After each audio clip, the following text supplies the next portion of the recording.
Hi කොහොමද ඔයාලට? ඔන්න ඉතින් අද මම මහන්නේ නෑ. හෙට අලුත් අවුරුද්දත් එන හින්දා මට හිතුණා අද කැවුම් චුට්ටක් පුච්චන්න ඕනේ කියලා.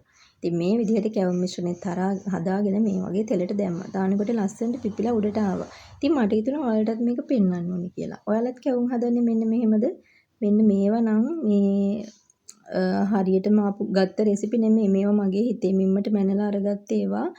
මං කැවුම් හදන විදිහ වෙනස්. ඉතින් චුට්ටක් ඉක්මනට හදා ගන්න ඕනේනේ. ඒ හින්දා මම හදාගත්ත ඒවට මම හදනවා ඉතින්.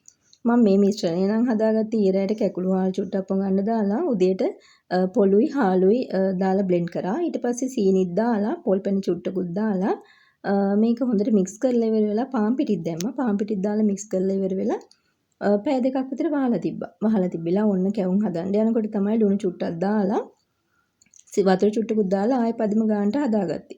ඒ විදිහට හදාගෙන තමයි ඉතින් මම කැවුම් පුච්චන්න ගත්තේ. මේ වගේ කැවුම් දානකොට ලස්සනට උඩට එනවා. ඉතින් මේක කෑවත් නැතත් දකින්නකොට මට නම් හිතට හරීම සතුටුයි. ඉතින් ඔයාලත් කැවුම් හදන්නේ මේ වගේද? යටින් කමෙන්ට් එකක් තියාගෙන යන්නකෝ. ඒ වගේම ඔයාලා අවුරුද්දට මොනවද හදන්නේ කියලාත් කමෙන්ට් එකක් තියාගෙන යන්නකෝ. ඉතින් ওই විදිහට කැවුම දෙපැත්තට දාලා දෙපැත්ත දදා මේ වගේ පුච්ච ගන්න ඕනේ. මං චුට්ටක් මේ විදිහට තද කරනවා. මොකද ඇතුලේ තියෙන තෙල් ටික එළියට එන්න. ඊට පස්සේ මේ විදිහට දෙපැත්ත දාලා ගානට පුච්ච ගන්න මේක මේ පාට වෙනස් වෙන්න කලින්.